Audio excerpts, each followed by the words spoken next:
മനുഷ്യനിലെ നന്മകളെ ഉണർത്തി സാഹോദര്യത്തോടെയും ഒരുമയോടെയും ജീവിക്കാൻ പ്രേരിപ്പിക്കുന്ന ചിന്തകളാണ് ഓണക്കാലം നമുക്ക് നൽകുന്നതെന്ന് Vaikom MLA. K Binimon. Renergy system India private limited Vaikom ഫ്രാഞ്ചൈസിയുടെ ആഭിമുഖ്യത്തിൽ വല്ലകം ജീവനിലയത്തിൽ വെച്ച് നടത്തപ്പെട്ട ഓണാഘോഷ പരിപാടി ഉദ്ഘാടനം ചെയ്ത് സംസാരിക്കുകയായിരുന്നു അദ്ദേഹം. സദയം ക്ഷമിക്കണമെന്ന് പറഞ്ഞുകൊണ്ട് വലിയ ഒരു പ്രതിസന്ധി ഘട്ടത്തിലൂടെ നമ്മൾ കടന്നുപോയ ഒരു സമയമുണ്ട്. മഴ കെടുതിയുമായി പോയ സമയത്ത് നമ്മളെല്ലാം മനോജനടക്കം ഇവിടെ ഇരിക്കുന്ന ഒട്ടുമിക്കവരും എല്ലാവരെയും ചേർത്ത് പിടിച്ച്, സാധാരണക്കാരെ വേദനിക്കുന്നവരെ ചേർത്ത് പിടിച്ച് മുമ്പോട്ട് പോയവരാണ്. വലിയ ഒരു പ്രതിസന്ധി ഘട്ടങ്ങൾ സമയത്തും ഏത് സമയത്തും സാധാരണക്കാരെ ചേർത്ത് പിടിച്ച് മുമ്പോട്ട് പോകുന്ന ഈ ഓരോ സംഘടനകൾക്കും വലിയ.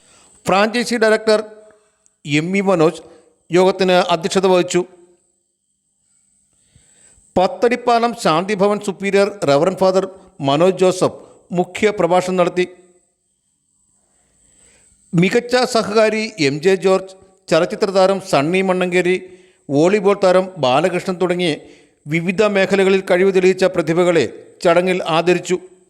ബ്ലോക്ക് പഞ്ചായത്ത് പ്രസിഡന്റ് തങ്കമ്മ വർഗീസ്, ജില്ലാ പഞ്ചായത്ത് അംഗങ്ങളായ Vijayamma Babu, Annmaria George, block panchayat vice president Kuriakose Thottathil, municipal councillor Anoop Vijayan, Seethu Sasidharan, professor Cyriac Cholankeril, Rajeev Mulakkulam, KV. Chithrangathan, Sreekanth Soman, Jeevanilayam director Jacob തുടങ്ങിയവർ സംസാരിച്ചു.